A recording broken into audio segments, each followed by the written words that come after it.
Hello, welcome to the programme. It's all about history and heritage this week, and we know that Sheffield stands for both where the sport of football is concerned. But does it shout loudly enough about it? Does it celebrate itself sufficiently as the home of football?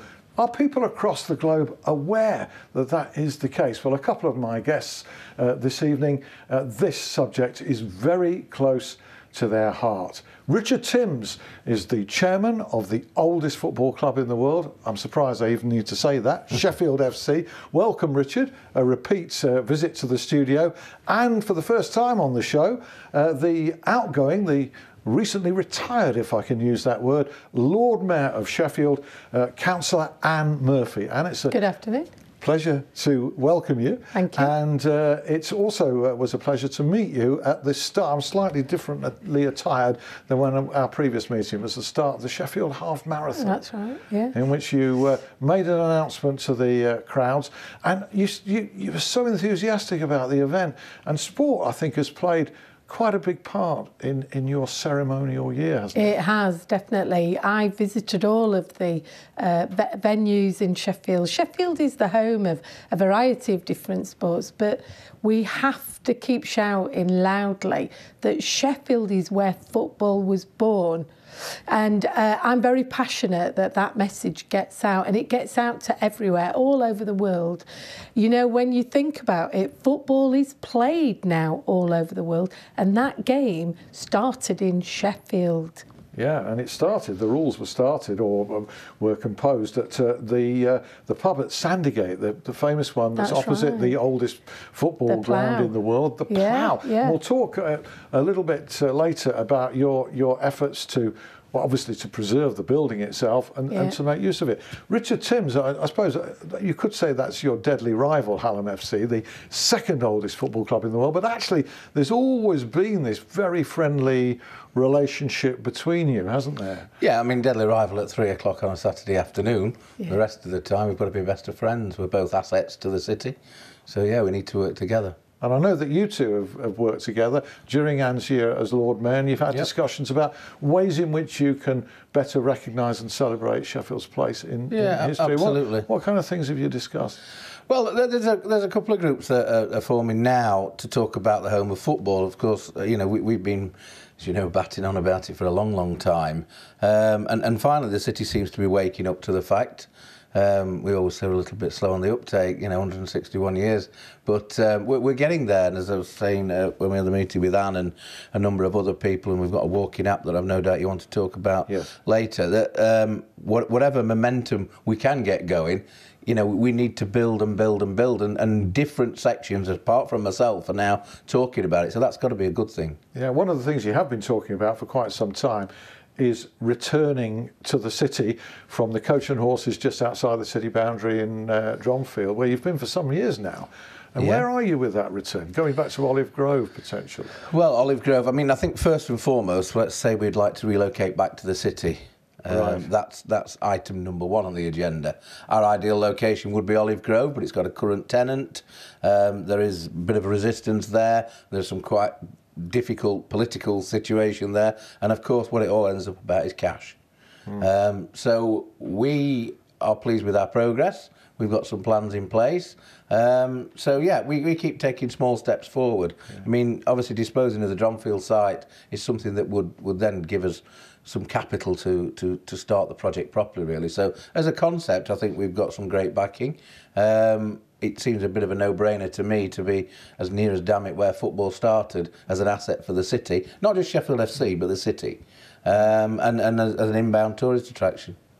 Yeah, you're not nodding during I am, absolutely. I have to say, and thank Richard for all his hard work he's been doing over the years. I know he's termed it as banging on about it, but actually Richard has done a lot of work with a variety of different organisations and companies and, you know, people who are quite high up in the world of football in order to promote Sheffield as being the home of football. So thank you for that, Richard. But also, it's really important that we go back to our historical roots and we make something of that. It drives me crazy that Manchester has got the Museum of Football, and how dare they? You know, Sheffield should have somewhere that we have our museum, that we have it recognised by the rest of the world that this is where the game started. Why haven't we got it then? Whose fault is it? I don't know, and I don't really want to be here apportioning blame to anybody in particular.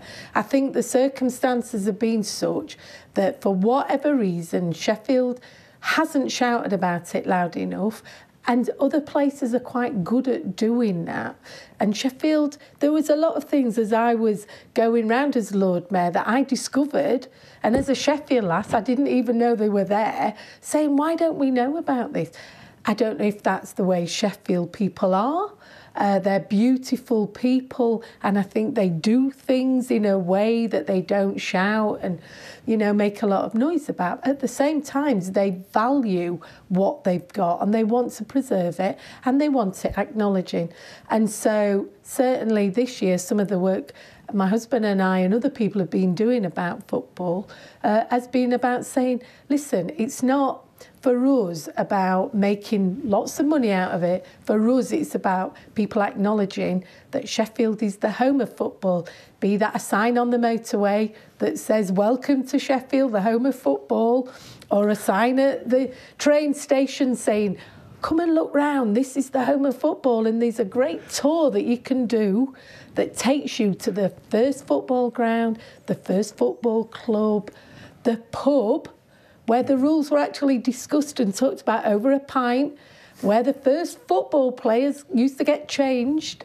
You know, all of those sort of historical things that a lot of people are interested in. You heard the 4 words that Richard mentioned, which are so significant, though. Cash is the problem. I know, That's I know. what he said. And I leave that to other people. For me, my job is to promote the city and to promote the city as the home of football. Can I just... Yeah, I mean, sorry, absolutely right. I mean, cash is king, of course it is. I mean, nothing happens without cash. And, you know, have the City Council got the spare capital to put into a football project? The answer's no. No.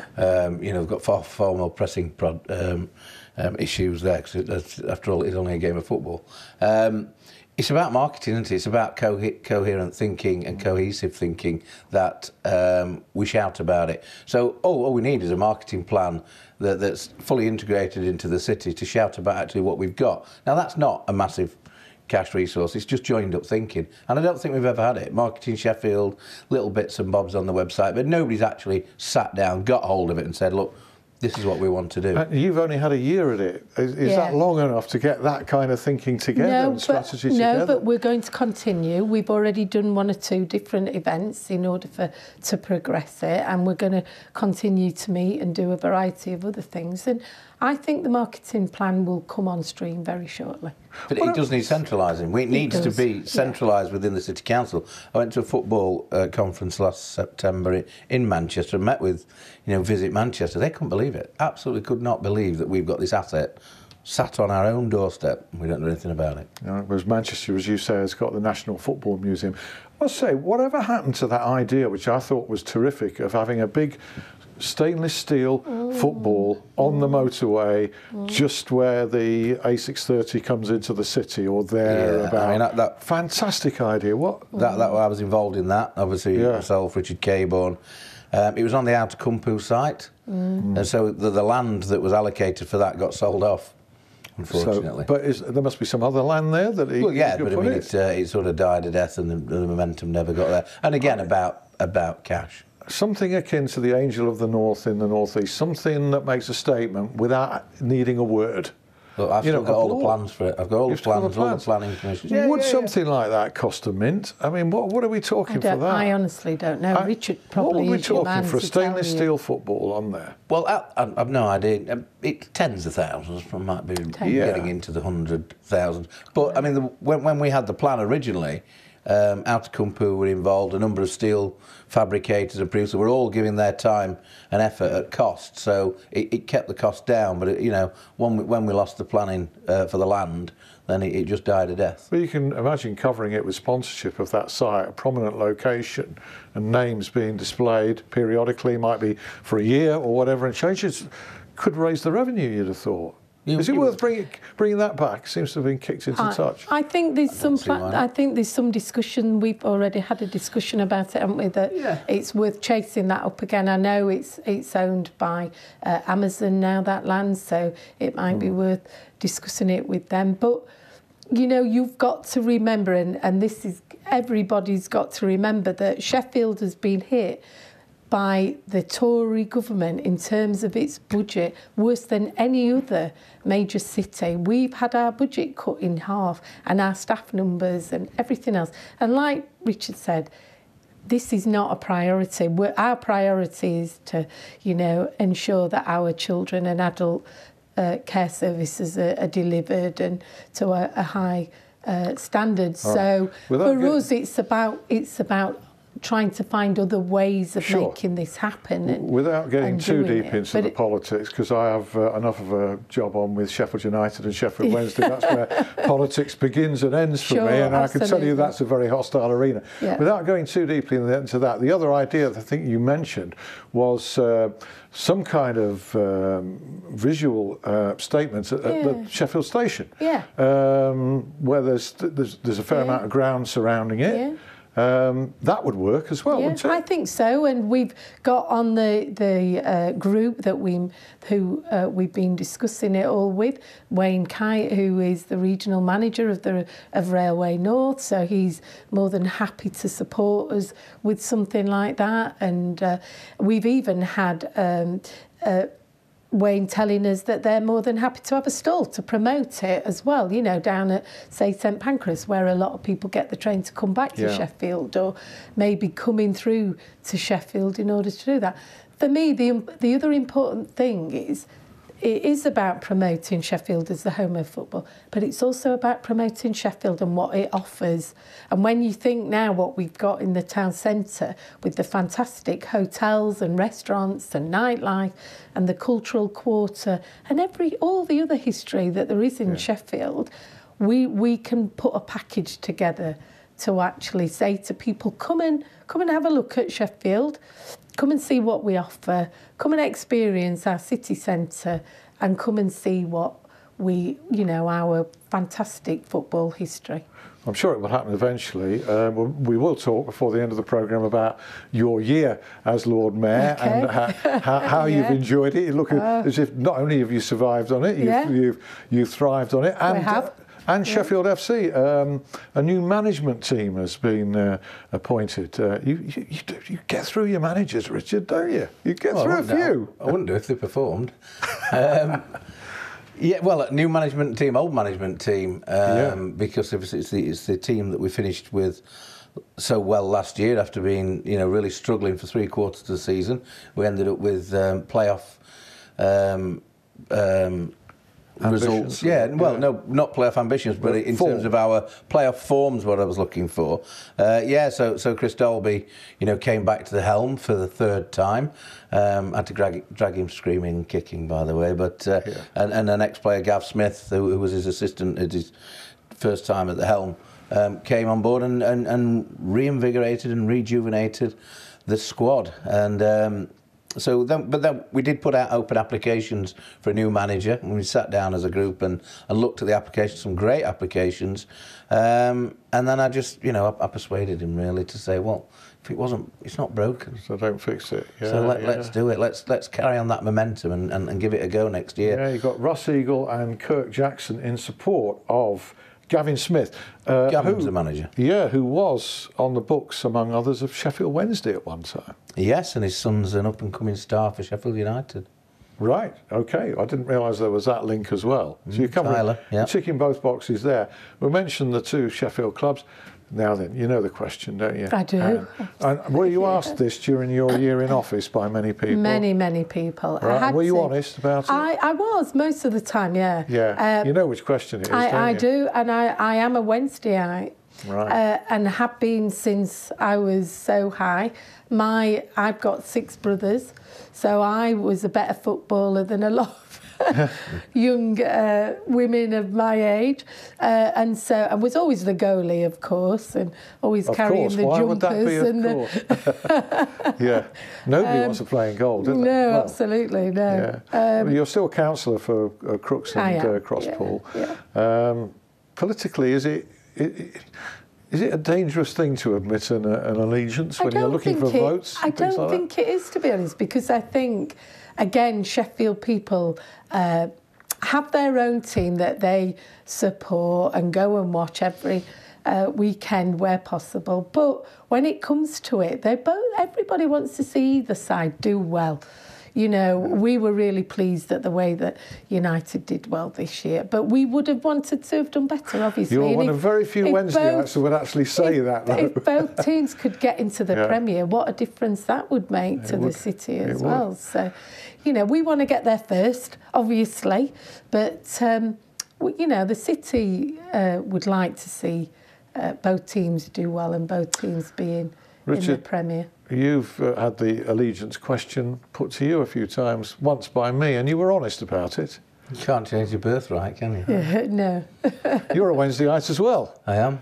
I tell you what, we were talking politics just now. This programme is politically incorrect. I've got 2 owls, no blades, and a Chesterfield supporter. Okay, yeah. So I don't know where that stands. So what kind of a season, what have you made of the season at Hillsborough and your hopes for the future? I think it's been difficult. I really do think it's been difficult. My hopes for the future are obviously that next season is going to be a lot brighter and better, and that we are in with a chance next season going up into the Premier. I don't see any reason why we shouldn't be. But yeah, no, it's been disappointing at times. Do you go to games? I do, yeah.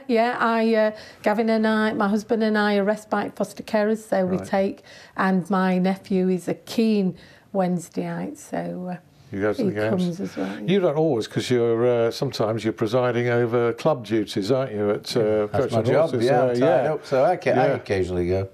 Occasionally go. What have you made of it? This season? Yeah. Obviously, it's been a tale of 2 halves, really. Again, a bit like Sheffield Club, finishing the season strongly Wednesday. They've had 2 managers as I Two managers, unknown. The second one, wasn't he? That's the first one was when he arrived. Yeah, but it all went wrong, and I think the timing was right. And they've got a bit of momentum now, so let's see what happens. But I mean, you know, like you were saying, as far as I'm concerned, obviously I'm a Sheffield Wednesday fan, but either team in the Premier League would help the cause of the home of football. Both teams, of course, would be fantastic, but let's not get carried away. Yeah, and you do, as Sheffield FC, you like to have links with both the clubs. I know that, I mean, I've seen your matches, Kevin McCabe on 1 or 2 occasions, Chris Wilder as well. Yeah. So they do. It's good when people in the professional game just take that interest, isn't it? Yeah, it's given time. And they're not just Wednesday United, as you know. I know we're here to talk about Sheffield, but Sheffield FC's reach is far greater than the city. In fact, our first game in pre-season is away in Leipzig. There'll not be many non-league football clubs touring Germany again. No. But yeah, you know, we've just had an invite actually in 2 weeks to go to, and there's a Sheffielder playing, to see Le Havre. We've got the Pioneers Project where we associate ourselves with the first football club in every country. So we've inducted 15 different countries into the Pioneers, which is great for Sheffield because it obviously puts Sheffield on the map. Le Havre, France's oldest football team. I could have asked you that as a question, couldn't I? You could, and I wouldn't have known the answer. You missed an opportunity there. They're playing in a tournament against Barcelona, Marseille, Le Havre, and we've been invited. So Chris Waddle obviously will be playing. Right. Of course, with the Marseille connection. I've seen him on the list, and I've not spoken to him, but so there'll be 2 Sheffielders in. Yeah, he still plays quite regularly for Hallam Vets, I think. Yeah, it's a veterans tournament, so that makes sense. Yeah, although I tend to see him more often at Sandygate than the Coach and Horses. Yeah, he has got a little bit more. Although his lad played for us for a couple of seasons. Yes, he did, and from a distance, it was an unmistakable. He's got that. You know, leaning, hasn't he? Similarity. Yeah. you know, obviously to be as good a footballer was, you know, it was unrealistic. Yes. But they look so alike from a distance. Very, very, very similar. Right, that's part one. But there's plenty more. We indicated that we'd try and take you through your year, which must have been a whirlwind and blur. But as much of it as you can recall, we'll talk about in part two. Okay. And in particular as well, the Walking a Football app for Sheffield's history. So that would be great. Do rejoin us in 5 minutes. See you there.